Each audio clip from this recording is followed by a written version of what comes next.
Si vous écoutez ce podcast, c'est que vous avez la volonté de cultiver et de faire grandir votre amour. Pour cela, nous avons l'outil idéal, les carnets Save Your Love Date. Une aventure de 12 rendez-vous que vous vivez en tête-à-tête pour partir à la découverte ou redécouverte de votre couple. Nous vous garantissons des discussions passionnantes et passionnées, des confidences émouvantes, des regards intenses, mais surtout, des lendemains qui chantent. Prêt à mettre de l'amour dans votre couple ? Découvrez le concept Save Your Love Date sur saveyourlovedate.fr.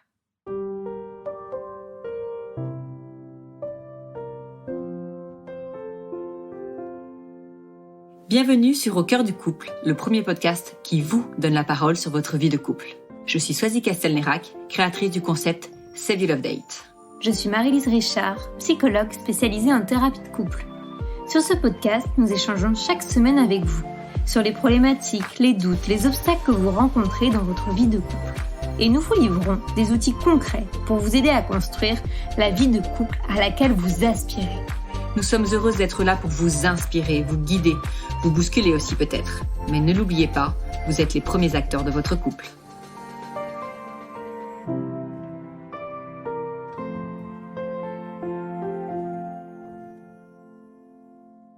Vient vers nous aujourd'hui avec un sujet délicat, le désir d'enfant au sein du couple. Lydie a 36 ans et elle est en couple depuis 4 ans avec Pierre, qui lui a 26 ans. Lydie a eu très jeune le désir de devenir mère, elle ne s'en est jamais cachée auprès de Pierre. Lui, de son côté, n'est pas à l'aise avec cette question de la paternité. Il doute de sa capacité à être père et remet en cause son désir d'avoir un enfant. Cette discordance entre eux crée une distance. Et cette situation peine et inquiète Lydie. Elle ne veut pas oppresser Pierre, mais elle n'est pas prête non plus à renoncer à son désir de maternité. Comment continuer d'avancer à deux lorsque le couple n'est pas en harmonie sur le désir d'enfant ? Telle est la question, la délicate question, sur laquelle nous allons réfléchir ensemble dans ce nouvel épisode d'Au cœur du couple. Bonjour à tous, bienvenue sur ce nouvel épisode d'Au cœur du couple. On est ravis aujourd'hui de vous retrouver avec Marie-Lise. Bonjour Swazik. Bonjour Marie-Lise. Alors, c'est un nouvel épisode aujourd'hui où nous recevons Lydie qui a répondu à un petit appel à témoins qu'on fait régulièrement sur nos réseaux sociaux, donc soit sur Save Your Love Date, soit sur Au cœur du couple. Et puis, elle est venue avec nous tout simplement et avec toute sa confiance, donc on est ravis de l'accueillir aujourd'hui. Bonjour Lydie. Bonjour. Alors, est-ce que tu veux bien, puisque nous allons passer une petite demi-heure avec toi et qu'on va la passer également avec nos auditeurs, te présenter? Alors oui, moi c'est Lydie, j'ai 36 ans. Je suis fraîchement débarquée dans les Landes, photographe aussi fraîchement, spécialisée dans le handicap et dans les portraits de famille, dans leur petit cocon. Et je travaille sur l'image pour que les gens prennent confiance en eux et oublient que leur handicap ne les définit pas, en fait. C'est un changement, du coup, professionnel ? Oui, un gros changement professionnel. J'étais éducatrice spécialisée auprès d'enfants autistes et déficients intellectuels depuis 15 ans.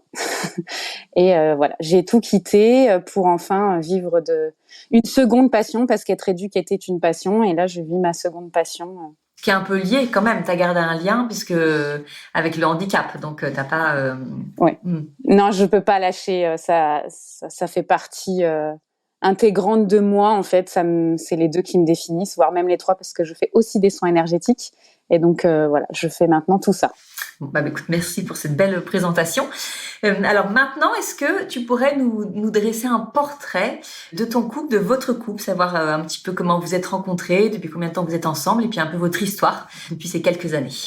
Alors, je suis en couple avec Pierre, qui a 10 ans moins que moi, donc il a eu 26 ans, il y a très peu de temps. Nous nous sommes rencontrés il y a très longtemps, puisqu'on s'est rencontrés, il avait 13 ans à l'époque, puisque sa maman est une de mes meilleures amies. Donc on avait sympathisé à l'époque. J'étais attendrie par ce jeune garçon qui n'arrivait pas à trouver d'amoureuse. Et je lui ai dit à quelques reprises que si j'avais 10 ans de moins, moi je lui dirais oui. Et arrivé là, 9 ans plus tard, il a toqué à ma porte. Donc on a toujours gardé le contact, on s'est toujours vus, mais il a toqué à ma porte à l'occasion où il était chez ses grands-parents, et en me disant « j'ai 10 ans de moins maintenant ». 10 ans de plus. Ça a été assez drôle, quoi. Ça a été une randonnée où on s'est perdus, où ça a amené une discussion et où on a appris l'un et l'autre que c'était réciproque. Au final, on s'attirait vraiment l'un l'autre. Moi, j'étais très inquiète à l'idée qu'il se passe quelque chose entre nous parce que je me disais que ça pouvait gâcher l'amitié que j'ai avec sa maman et la relation que j'ai avec lui. Et en fait, notre entourage a décidé qu'on était un couple quand ils se sont rendus compte qu'on ne se lâchait plus. Et on s'est dit, on va voir, en fait. On se laisse couler. Et il cochait aucune de mes cases. C'est-à-dire qu'il est plus jeune que moi. Il vivait à 700 kilomètres de moi. Bon, physiquement, il coche toutes les cases. Ça, par contre, clairement, il est beau. Voilà, il est intelligent. Il est hyper cultivé. Il a un certain humour auquel moi, je rigole beaucoup. Mais voilà, cette distance et l'âge, à la base, c'était pas du tout prévu.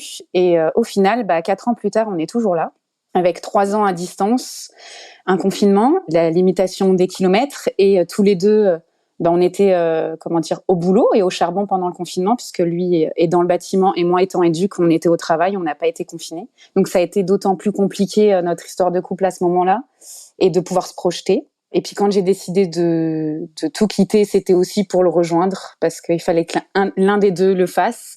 Et ça a été l'occasion où j'ai dit stop, il faut qu'on se rejoigne parce que là en fait notre couple il va plus tenir du tout. Ça devenait difficile. Et donc j'ai emménagé dans les Landes le 31 octobre de l'année dernière. Donc ça va faire 1 an. D'accord. Alors, écoute, je trouve que le portrait est plutôt beau. La façon dont t'en parles, nous on te voit, t'as le sourire, t'as les yeux qui pétillent. Donc, qu'est-ce qui pose problème aujourd'hui dans votre couple? Quel est ce petit caillou qui vient un peu briser cette belle image? Alors, j'ai très envie d'avoir un enfant. Je rêve d'être maman depuis que j'ai l'âge de 14 ans. J'ai 4 enfants qui ne sont pas de mon ventre, mais que j'ai en partie élevés à différentes périodes de leur âge. Donc c'est en moi. J'ai vraiment, vraiment très, très envie d'avoir un enfant. Et lui, c'est plus compliqué. Parce que c'est pas qu'il n'en a pas envie, c'est qu'il a peur, qu'il doute et qu'il se sent pas prêt.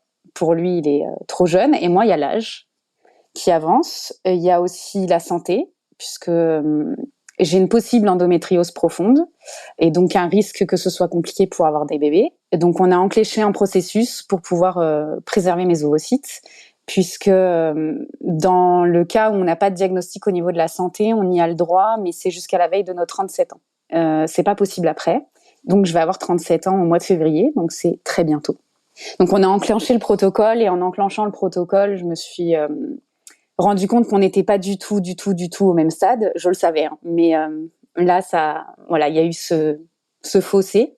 Ça complique les choses parce que moi, j'ai peur. Je veux un enfant avant 40 ans. Donc, il me reste 2 ans et demi si on veut s'y mettre. Parce que je me vois pas maman après 40 ans, clairement. Et puis, j'ai pas envie. Et lui, à côté de ça, il est aussi entre le j'ai envie d'avoir un enfant, mais je sais pas quand, et le je suis pas sûre de vouloir un enfant. Donc, c'est assez difficile.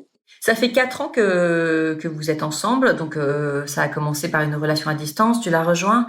Est-ce que c'est quand même des questions, cette question du désir d'enfant, cette question de famille, de construire sa famille, dont vous avez parlé, avant même que toi, tu vois, tu aies vraiment ce désir et que tu lui dises, moi c'est aujourd'hui. Est-ce que c'était, tu vois, quand vous parliez de votre avenir, de la construction de votre couple, de vos projets de couple, est-ce que c'était une question que vous abordiez?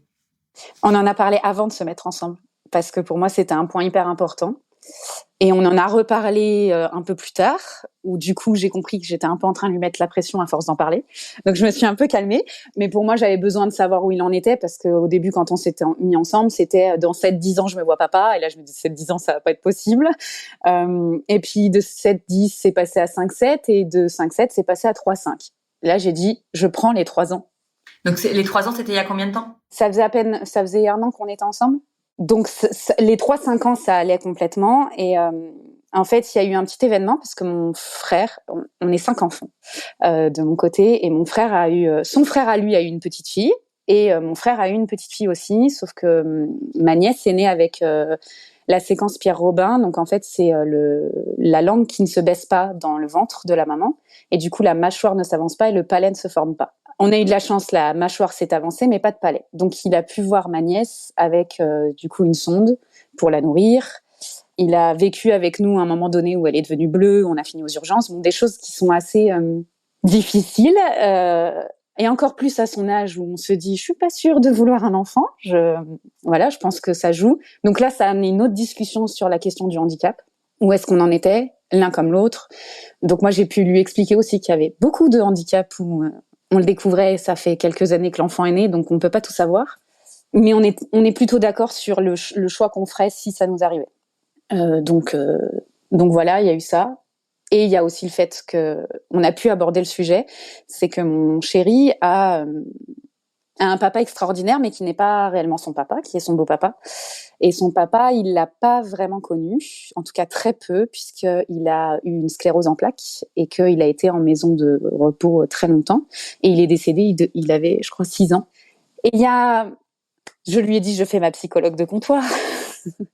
Mais je ressens dans ce qui peut m'amener qu'il y a quand même cette question de demain on a des enfants, chez lui la maladie risque de se déclarer, alors qu'il a toujours pas été voir un neurologue pour savoir si c'était le cas ou pas, mais comme si la maladie allait se déclarer, que lui aussi n'allait pas connaître ses enfants et il veut pas infliger ça à un de ses enfants.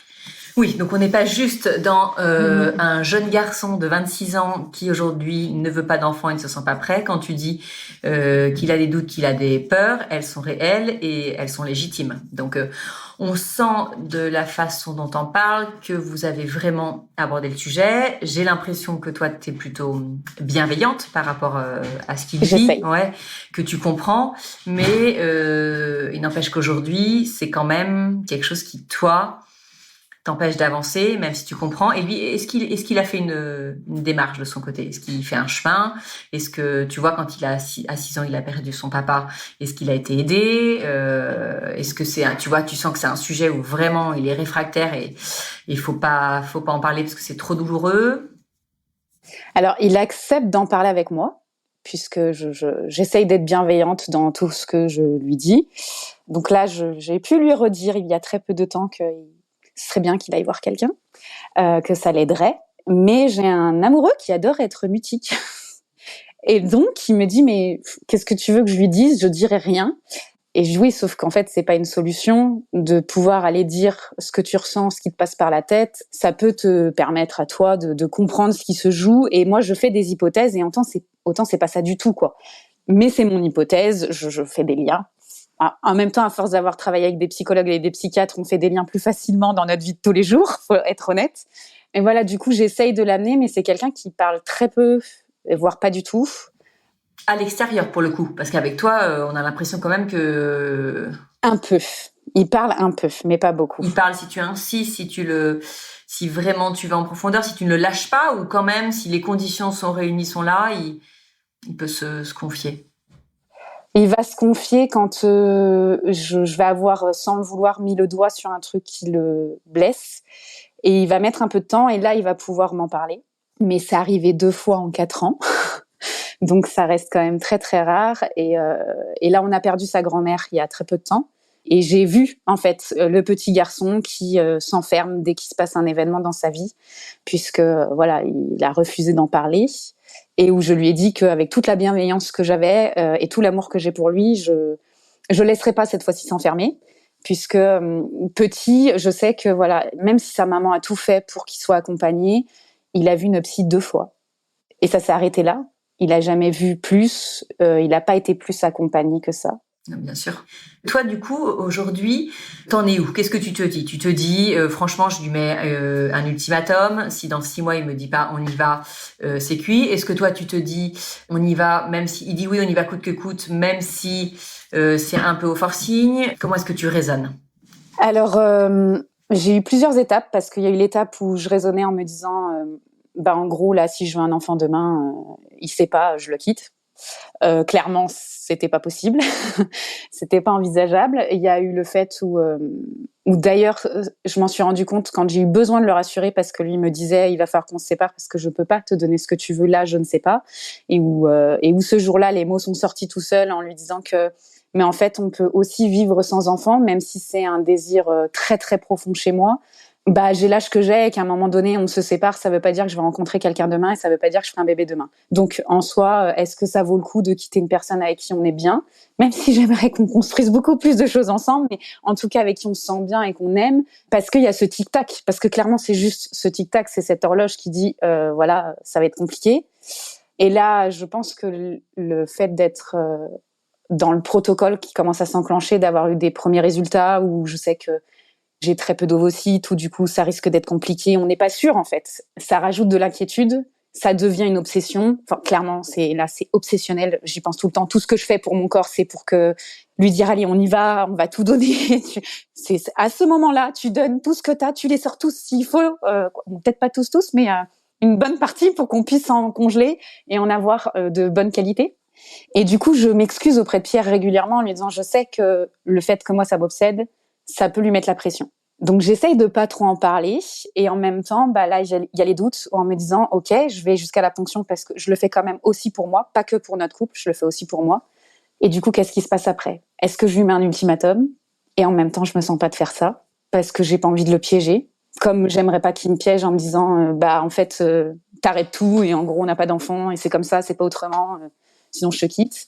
Alors, j'ai la voix qui tremble, je suis désolée, mais, non, mais c'est normal. dès que je parle et qu'il y a les émotions, je tremble de partout.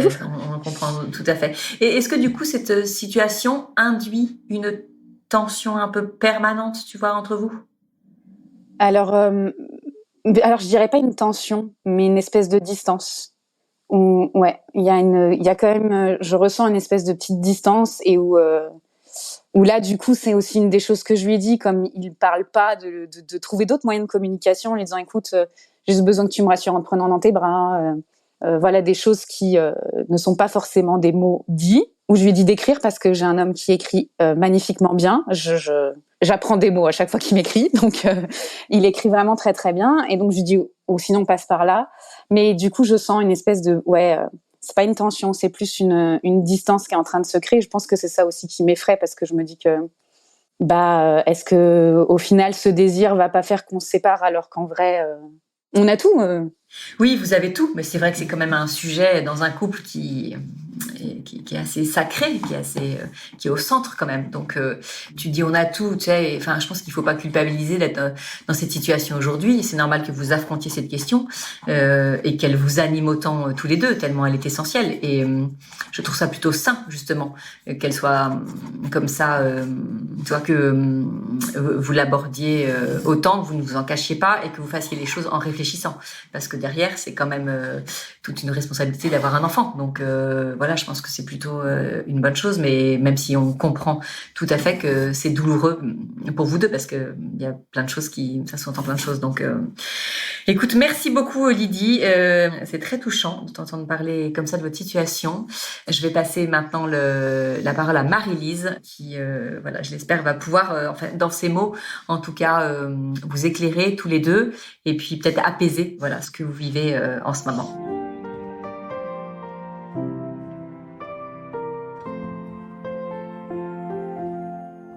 Bonjour Lydie, merci beaucoup pour ton retour. Effectivement, je trouve ça très beau quand tu parles de lui, de votre couple. On sent vraiment beaucoup d'amour, beaucoup d'envie. Enfin, nous, on a l'image en plus du son, mais de voir ton sourire et même quand tu parles de ces blagues et tout, c'est une discussion qu'on a eue avec aujourd'hui, donc ça me fait rire de penser à ça.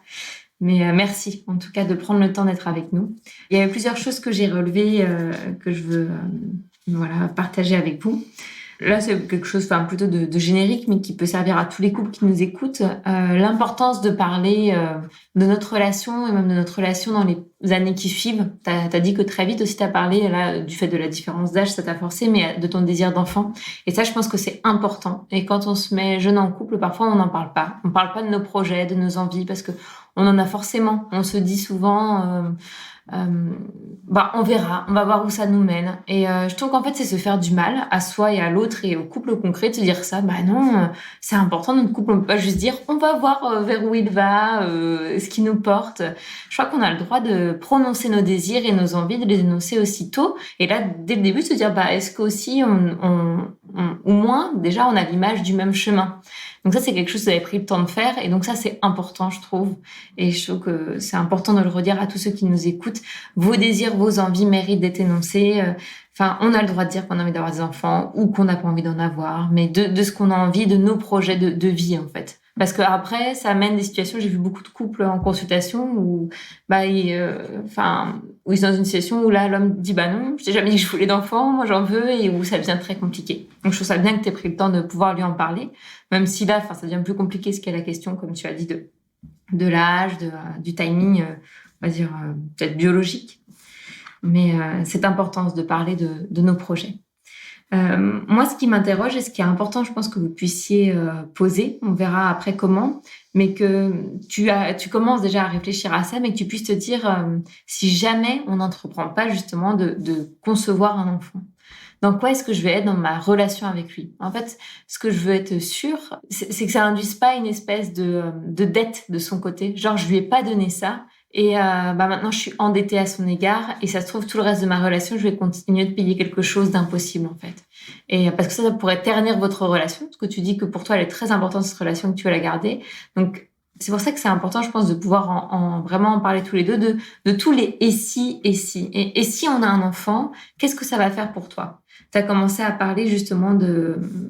Je pense que ça peut être bien, peut-être que ça peut l'aider à parler, mais et si on a un enfant, qu'est-ce qui te fait le plus peur? Peut-être même, puisque tu as pu dire qu'il était à l'aise à l'écrit, de lister un peu toutes ces questions hypothétiques sur votre vie et sur comment tu te sentirais. Par exemple, ça peut être aussi, et si on essaye d'avoir un enfant, mais qu'on n'y arrive pas, ce qui est une possibilité dans ce que tu as dit. Comment je me sentirais? Parce que ça se trouve, là, ça sera différent, parce qu'il y aura eu un engagement dans ta part, et ça sera, on va dire, un événement externe qui n'est pas en lien avec vous, qui induit cette non-famille, en tout cas dans le sens d'avoir un enfant au sein de votre foyer.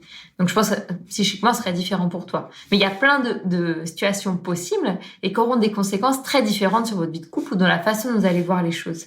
Et ça, je pense que c'est important que vous puissiez discuter sur tout ça, sur et s'il se passe ça, comment moi je me sentirais? Et s'il se passe ça, comment toi tu te sentiras? Parce que ça va... Enfin, déjà, c'est moins direct, je trouve, comme méthode de questionnement. Et ça induit quand même que chacun parle de soi et de ce qu'il ressent. Donc, de vous faire un peu des mini-scénarios de tout ce qui est possible. Et si, effectivement, vous l'avez déjà fait avec... et si on a un enfant porteur de handicap, qu'est-ce qu'on fait? Comment on réagit? Et je trouve déjà, enfin moi en tout cas quand j'entends ça, je me dis c'est plutôt un bon signe, c'est qu'il arrive quand même à s'imaginer dans sa tête père. Parce que si on est capable de se dire « et si j'ai un enfant porteur de handicap », c'est qu'on peut aussi s'imaginer déjà être père. Et c'est déjà, moi je trouve, un pas de son côté. Donc voilà, j'avais ces idées-là de scénarios à vous mettre, et surtout avec cette question un peu dans l'échange du donner et du recevoir, de la dette. Il faudrait pas qu'il y ait une injustice qui naisse de ces scénarios, parce que ça serait vraiment très compliqué pour la suite de votre relation. Enfin, très compliqué. Moi, en tout cas, je suis hyper optimiste, donc je pense toujours qu'il y a des choses à faire, mais ça pourrait entraver en tout cas votre relation de couple et venir la ternir, ce qui n'est pas ce que vous souhaitez. Donc ça pourrait venir aider les choses.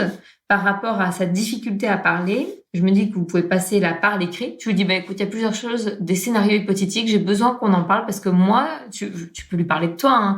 Dire, moi, ça gamberge dans ma tête et ces scénarios-là, ils tournent tout le temps, en fait. Je rumine par rapport à tout ça. Parce que souvent, c'est ça, tu parlais de l'aspect obsessionnel, mais c'est ça, même quand on a un âge, on va dire qu'on est plus jeune, qu'on désire avoir un enfant, je sais pas, moi, la plupart des femmes avec qui je parle, elles passent par un moment, cette étape-là. Et si on n'arrive pas à avoir un enfant, qu'est-ce qui se passe? Et si les porteurs de handicap, qu'est-ce qui se passe? Et si, on le fait toutes.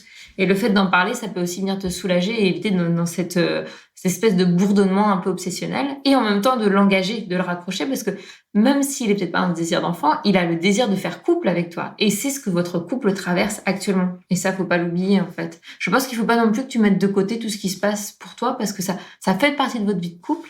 Et c'est là où je trouve ça très riche aussi pour lui. C'est que même si vous avez pas d'enfant, ou si vous en avez un, peu importe, c'est que ça vient mettre en lumière des problématiques qui sont propres à votre vie de couple aussi. Tu parles des traumatismes liés à son enfance, de la place du père, de tout ça. Même si vous n'êtes pas père et mère en tant que tel avec un enfant, ces questions-là vont revenir à un moment dans votre vie de couple. Ça va retraverser. Moi, je pense que c'est aussi le signe que ça doit aujourd'hui être travaillé dans votre vie de couple. Donc, ça doit vous permettre aussi de faire évoluer votre relation. Par rapport à ça, tu as pu l'inviter à aller voir un psy, peut-être qu'il n'est pas prêt, mais je trouve que ça serait très adapté de faire une thérapie de couple à deux pour parler de ça. Je vends peut-être un peu mon business, ou je sais pas, ou ce en quoi je crois en tout cas, mais je me dis que ça pourrait être très pertinent parce que vous feriez déjà l'expérience de parler à deux, devant une tierce personne et un cadre adapté, mais de vos sentiments et de ce que vous ressentez. Donc déjà, vous vivez une expérience que vous pourrez transposer dans votre vie au quotidien. Et ça, je trouve ça génial. Et ça peut-être l'aider aussi. Et tu peux l'amener aussi. Tu dis, je veux pas que cet événement vienne cristalliser des choses négatives dans notre vie de couple. C'est pour ça aussi que je veux qu'on y aille ensemble. Et moi, je serai là pour toi et je sais que tu seras là pour moi. Et je pense que c'est important qu'on le fasse pour ça aussi. Tu vois, franchement, moi, je serais plus dans l'idée de partir à deux plutôt que de le laisser y aller tout seul. Et là, peut-être que la thérapeute dira, ça pourrait être pertinent pour Pierre, là, qu'il voit quelqu'un tout seul à la fin des séances thérapie de couple parce qu'il a des choses, lui, à travailler plus individuellement. Et peut-être qu'il portera un autre regard sur les psys à ce moment-là et que ce sera plus possible pour lui. Mais ça peut peut-être permettre ça, en tout cas, aujourd'hui. C'est ce que je me dis. Et ça pourrait permettre de travailler sur ses peurs. Et là, t'en as parlé un petit peu, mais je sais pas trop comment il réagit quand tu dis, quand vous parlez de tu supposes ses craintes d'être père parce il craint lui-même d'être absent, de pouvoir d'être un père absent pour la maladie. Et je sais pas si lui en parle ou si toi tu peux lui en parler, lui dire je m'imagine ça, je m'imagine que tu as peur de pas être un père présent. Ce que j'entends parce que ça t'a fait souffrir durant ton enfance et je comprends que t'aies pas envie de reproduire ça. Mais comment tu peux lui redire que chaque situation est différente et puis aussi vérifier, est-ce que c'est vraiment ça qui lui fait peur ou est-ce que c'est ça ce que tu t'imagines? Bon, après, je sais pas s'il est ouvert à parler aussi profondément de ça avec toi ou si, justement, là, le thérapeute pourra permettre de t'aider par rapport à ça. Tu parlais après aussi de la distance là qui pourrait être mise en place par rapport à ça. C'est pour ça que je trouve ça important que tu vives pas ça toute seule, même si c'est obsessionnel pour toi et que ça vient de... C'est pas lui mettre la pression, c'est lui dire ce que tu vis. Tu dis, moi, je sais que je vis ça en ce moment, je sais que toi, ce que tu vis, c'est compliqué aussi. Mais je pense que c'est important, même si on est en décalage dans ce qu'on vit et qu'on n'est pas au même endroit, mais que vous en parliez. Parce que sinon, vous allez vous enfermer dans vos petits trucs, chacun de votre côté, et ça, je trouve ça dommage. Ça me permet de repenser quand je t'écoutais à la fin sur cette distance, et puis on parlait de la question de la fécondité. J'ai repensé à Swazik, que je sais plus c'est quoi quel épisode c'était, mais une Belge qu'on avait reçue à notre micro, si vous écoutez les épisodes, qui était en démarche PMA, et on avait beaucoup parlé de la fécondité et de la fécondité du couple, et on a appris après qu'elle était tombée enceinte quelques mois après l'épisode, donc c'était plutôt trop chouette pour nous d'avoir ce retour. Je sais pas si elle nous écoute, mais en tout cas, ça nous a fait grand plaisir de recevoir les photos de son petit bout. Elle était tombée enceinte peu de temps après, et elle nous a fait ce retour, et on l'avait invitée à travailler sur la fécondité du couple. J'avais mis en avant que un couple, certes, il est fécond en ayant un enfant, mais il y a plein de choses qu'on construit. Et parfois, en fait, on oublie, on est tellement omnibulé sur cette fécondité qui passe à travers cet être qui nous résume nous, qu'on en oublie qu'on peut être fécond à travers plein d'autres moyens et d'autres projets. Et dans les « et si », je pense que c'est une question aussi à avoir, c'est « et si on n'a pas d'enfant, pour telle ou telle raison, comment est-ce qu'on créer ou qu'on donne quelque chose de nous, où on se retrouve? Comment on a envie d'avoir des projets ensemble? Qu'est-ce qu'on veut créer ensemble? Comment on veut être fécond ensemble? Et je crois qu'aussi ça crée un espèce d'apaisement de pouvoir formuler à deux qu'on a plein d'autres moyens aussi d'être fécond et de se dire on peut créer des choses ensemble merveilleuses et c'est ce dont on a envie en fait. Parce que ça vient rassurer aussi dans le regard, quand on discute avec l'autre, de se dire oui, en fait, il a quand même envie d'être fécond avec moi, peut-être pas là sous cette forme ou que c'est compliqué pour lui, mais il a envie de l'être. Et de pouvoir parler autour de tout ça. Voilà, déjà les grandes idées qui me venaient et qui, je pense, peuvent parler à pas mal d'autres personnes.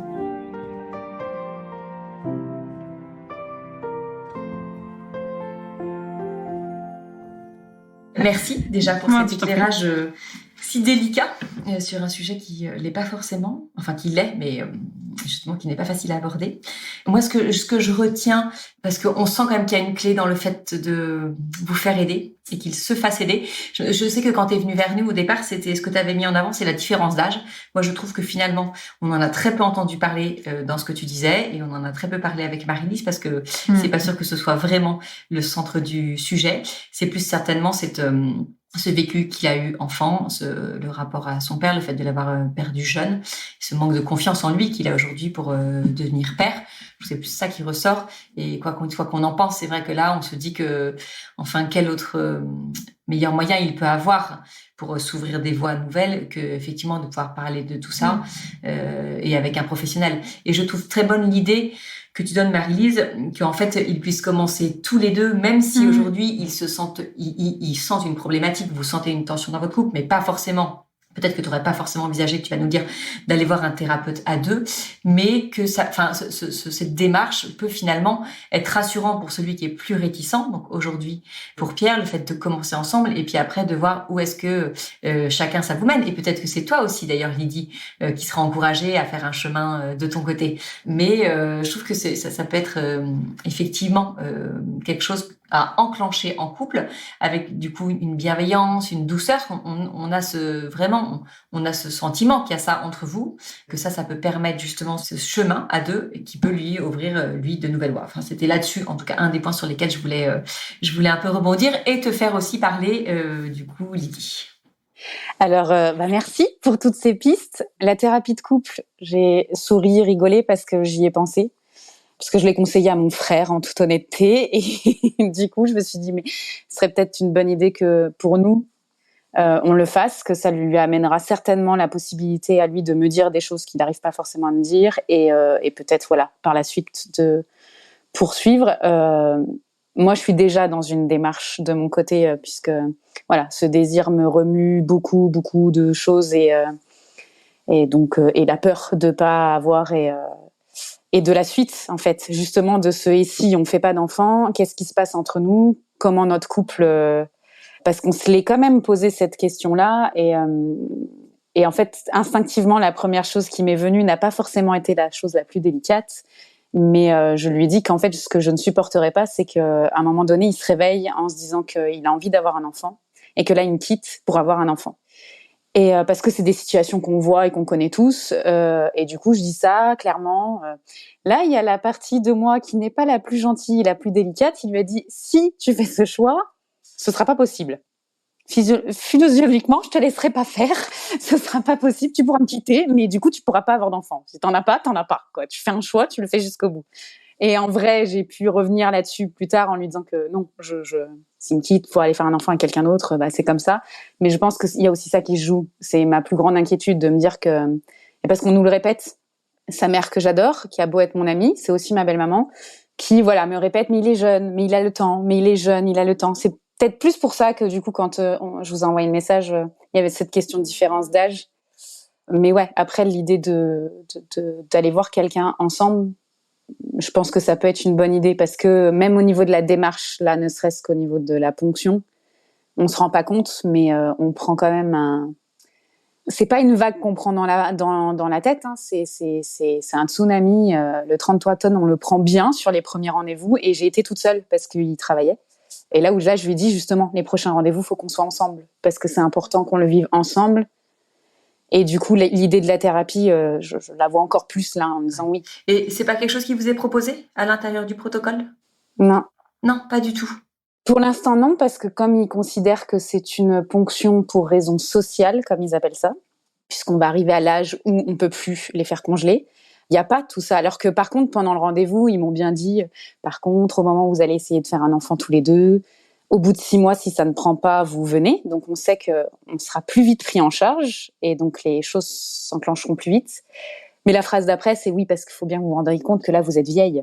Oui, alors ça, c'est sûr que ça emmène pas beaucoup de sérénité pour toi d'entendre ça. C'est pas ce qui peut t'aider aujourd'hui. Non, et du coup, j'ai quand même posé la question, là où je suis suivie. Du coup, est-ce que on voyait quelqu'un? Est-ce qu'on était accompagné à la suite?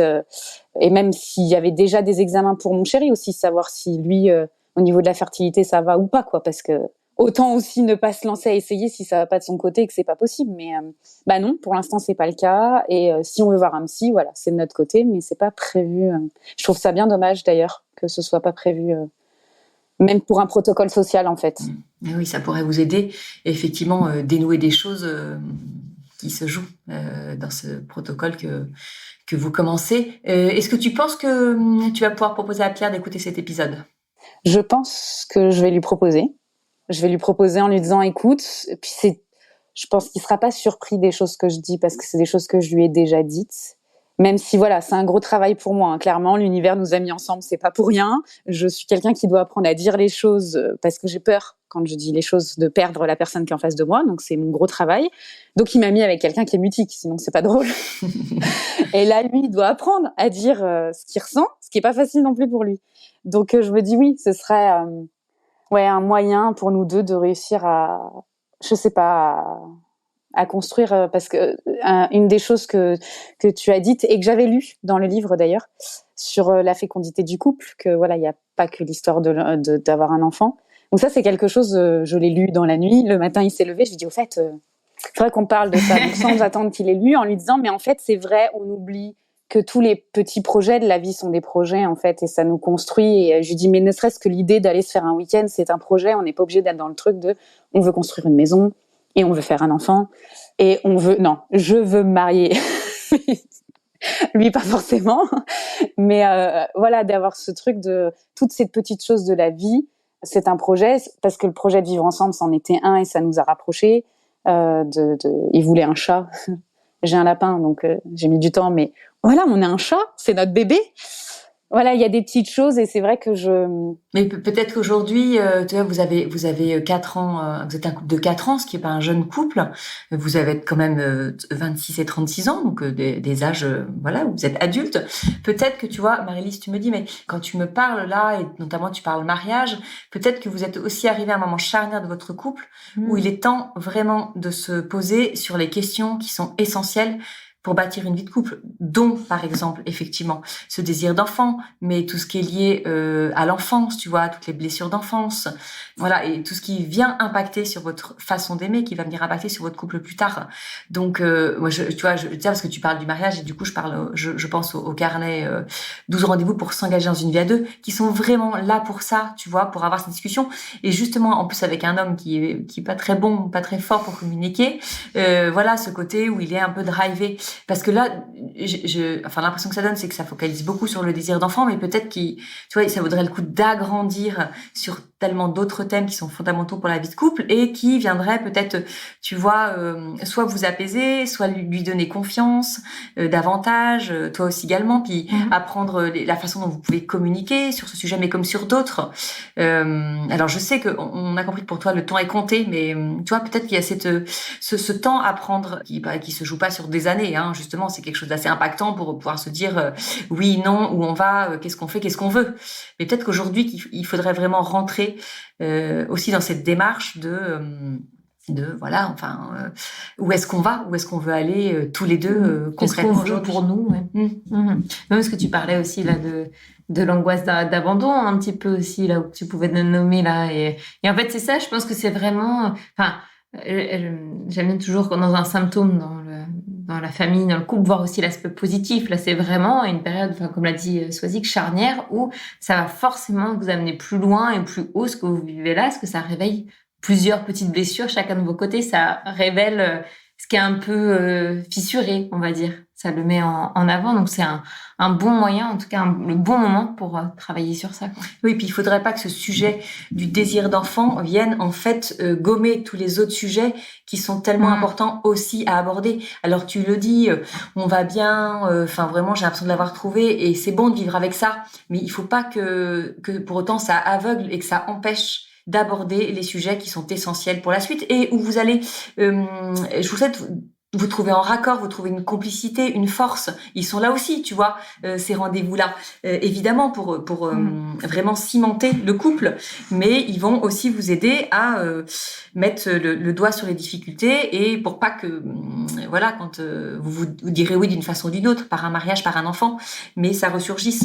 Voilà, je trouve que, en fait, quand on parle justement, ce qui est rassurant, c'est pour ça qu'on se permet de te dire ça, c'est qu'on sent de l'amour et qu'en fait, il faut vraiment que vous serviez justement de cet amour que vous avez, cette entente qui a l'air très bonne entre vous, pour justement aujourd'hui affronter vraiment entre guillemets, tu vois, toute cette question de l'avenir, du coup, de ce qu'on veut. C'est aujourd'hui, quelle que soit la façon dont on va se dire oui, il faut que, tu vois, dans les 6-12 mois à venir, pour notre couple, nonobstant ce désir d'enfant, on se dise quelque chose pour notre couple. Je suis tout à fait d'accord parce qu'en plus il y a la question où mine de rien, même si ça fait 4 ans qu'on est ensemble, on est quand même un bébé couple dans le sens où on a emménagé ensemble il y a peu de temps, ça va faire 1 an, mais ça a été entrecoupé parce que j'ai dû partir en formation, je me suis occupée de ma sœur, voilà. Donc dans la réalité, je pense que ça fait ça fait 3 mois qu'on s'est pas séparés et qu'on vit vraiment ensemble. Et du coup, tous ces trucs, apprendre le rythme de qui fait quoi, comment on s'organise dans la vie de tous les jours. Il y a aussi toutes ces petites choses-là où là, quand tu le dis, en fait, j'y pense parce que je me dis, c'est vrai qu'il y a ce désir d'enfant, mais il y a aussi ça, moi, qui me travaille en me disant, faut qu'on arrive à construire toutes ces petites choses qui font que le couple devient solide et parce que je fais partie de ces gens qui pensent qu'à un moment donné l'amour ça se construit et qu'il faut prendre le temps et que en plus on est dans une société de consommation où on jette, c'est le genre de trucs que je n'aime pas et j'ai un peu l'impression que dans l'amour on fait facilement ça et j'ai pas envie de faire ça du coup, j'ai pas envie de me dire c'est un peu difficile donc ciao je change, non. Oui, on sent que t'as envie de construire. Voilà, on se donne tout et on essaye. Et j'avais mis sur la liste les carnets des deux. Non, mais tu vois, j'en parle, c'est pas. Non, mais c'est parce qu'il y a un vrai outil, une vraie démarche.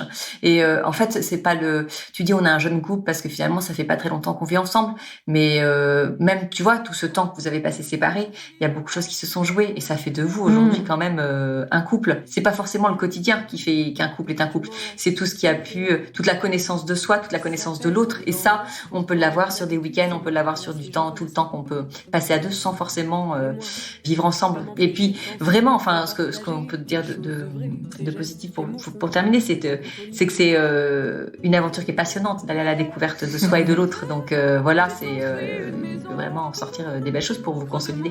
Donc voilà, en tout cas, c'est ce qu'on vous souhaite à tous les deux. Merci beaucoup Lydie, merci Marie-Lise, merci à tous d'avoir encore été au rendez-vous. Et puis, on vous donne rendez-vous très prochainement pour un nouvel épisode d'Au cœur du couple.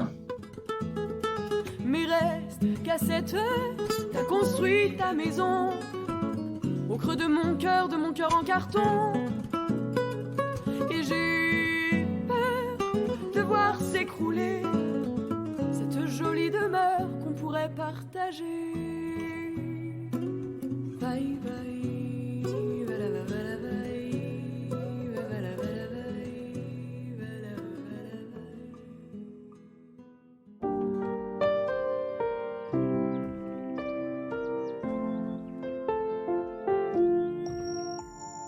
Si vous aussi vous rencontrez des difficultés dans votre vie de couple, venez nous en parler.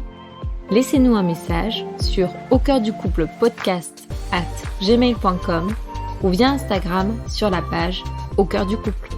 Nous sommes là pour vous. Merci pour votre écoute et n'hésitez pas à vous abonner, à partager et à nous mettre des étoiles. Et n'oubliez pas, vous êtes les premiers acteurs de votre couple.